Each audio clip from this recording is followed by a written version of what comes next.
So LA is currently burning. There's about three different major fires happening right now with zero containment. Everything is cloudy and smoky around. You guys can kind of tell. I was going to go over there and kind of investigate and get some pictures for you guys. I may or may not, depending on how dangerous it is and, my courage levels, because it is literally a wildfire. Los Angeles has this tendency of burning every year in a wild way. Um, but oh, bees. So earlier today, I went on this walk and there was this elderly lady walking towards me, and something told me to speak up and say good morning. As soon as I said good morning, she stopped and kind of told me, I'm walking today, I'm doing laps around this park. I had a major stroke, right? And, I'm just trying to work out. And the conversation kind of started from there. She started explaining, how she was in the hospital for 3 months. They told her, you may not be able to walk, and she had to relearn how to put clothes on, do all this other type of stuff, right? But then she tells me the cause behind the stroke, which stood out to me.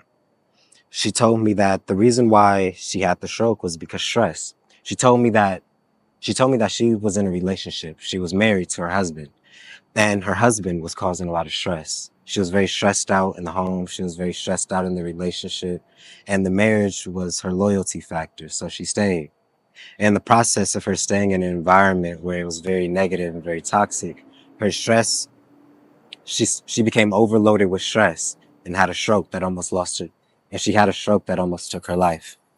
She made it very clear to me that she made it very clear to me that we should remove negative influences from our life and try our hardest not to let people or places stress us out, because it can literally take your life.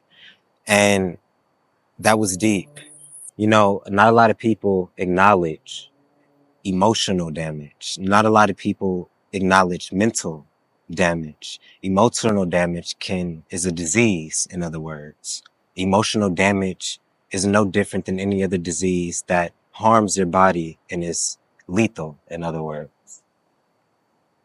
If you're in an environment where you don't know how to manage your stress levels and manage your stress meters, in other words, it will take a direct hit on your body because your body stores all of it. This is why releases are important. However you release, whether that's crying, venting, yoga, exercising, reading, journaling, the choice is yours. But at some point in time, we need to release all the stress that we're taking in throughout the day, so we don't let that stack upon us, because it will come a time where it may hinder you. So I noticed, we were sitting there talking for a second. So I asked her if, she would like me to walk with her and continue, the rest of her laps around this park. And we did. So we chopped it up as we were walking, and she was just kind of explaining to me how God changed switched the situation for her, right? She was explaining to me that after she had the stroke from the overload of stress, she didn't know how she was going to walk again. She didn't know how anything was going to happen. However, while she was in that hospital bed, she spoke about the power of the word. She said while she would lay there, all she would tell herself is, I will walk again. I will walk again. God will let me walk again. And she just kept praying to Jesus. She just kept praying to her Lord. And throughout the process of that, she found a way to find an inner courage or inner being. And next thing she was lifting her legs, she was doing small exercises. It was a learning curve. Of course, I'm not saying none of this happened overnight, but the process of just instilling within her and with her Lord, I will walk again. It happened. She said there was people around her that were very negative, that was, doubting her, doubting the circumstance, like, wow, how are you doing this? And she didn't let that hinder her. She said the only people that she needed to believe in her was herself and God. Once she had a relationship with those two people, she needed no other outside validation. She had it within. She was like, there was so many times during her journey where the only thing that she really had to lean on was her faith and the prayers that she said while she was laying in that hospital bed.